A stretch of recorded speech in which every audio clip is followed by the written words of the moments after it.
Happy Labor Day. I'm John Grant, president of Local 770, and I feel the need to introduce myself because with 32,000 members ranging from Paso Robles to Bakersfield to San Pedro all the way out to Arcadia, I haven't had the privilege nor the opportunity of meeting with you all. So though I understand many of you recognize my voice or seen my signatures on letters, on behalf of Secretary Treasurer Kathy Finn, your union representative, and just the hardworking staff of 770 from the offices in Los Angeles, Huntington Park, Harbor City, Newhall, Camarillo, Santa Barbara, Royal Grande, and Bakersfield. I want to express our gratitude and let you know how much we appreciate your work. Your work has enabled our communities to continue to thrive and be rich.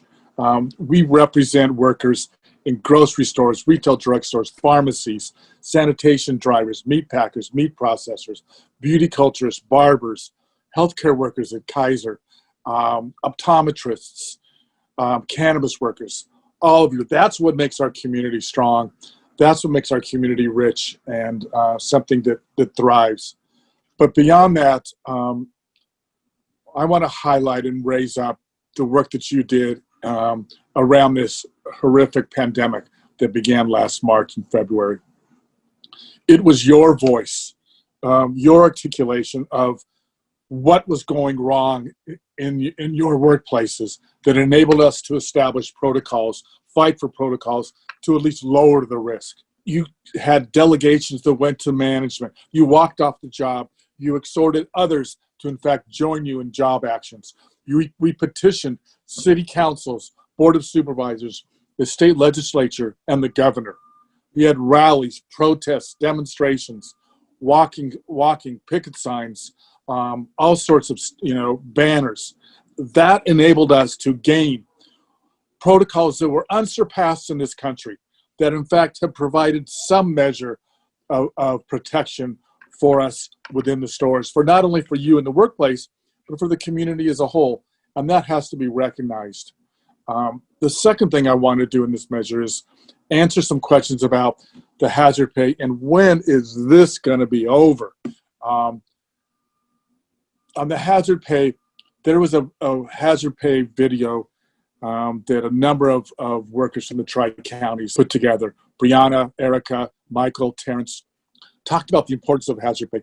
And really struck me is what the hazard pay shows is an appreciation. And for better or for worse, in our community, worth and value is determined by money. And when they took that money away, they in fact devalued your work. Because we know that which is valuable to us, that which we've invested in, we hold close to us and we make sure it's taken care of. And when you take away that money, that's exactly what they did. And that's why we're part of a nationwide effort this week that's attempting to, in fact, stop that takeaway and bring back, regain that pay. But secondly is, when is this going to be over? I don't have the calendar date on that. I don't know which page we're going to turn over and find that. But I do know this.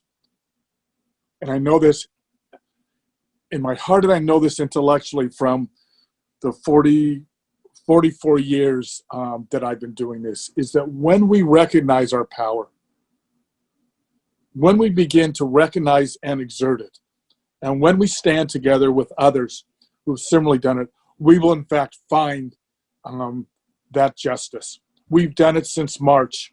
We've done it in contract after contract, and we will do it now. That bend, we're about to turn it. There may be some setbacks on the way, but in fact, the history of the labor movement, the history of this union, the history of human society is that as we stand together, we in fact progress forward. And we will do that here. It will be a fight. We have to keep standing together. You have to keep articulating. We can't give up the fight. But in fact, we will get there because the arc of justice, in fact, bends back towards us and towards our community. And so once again, let me wish you all a happy Labor Day and leave us all that we all may find strength, vision, and that burning patience to find equity and justice. Thank you.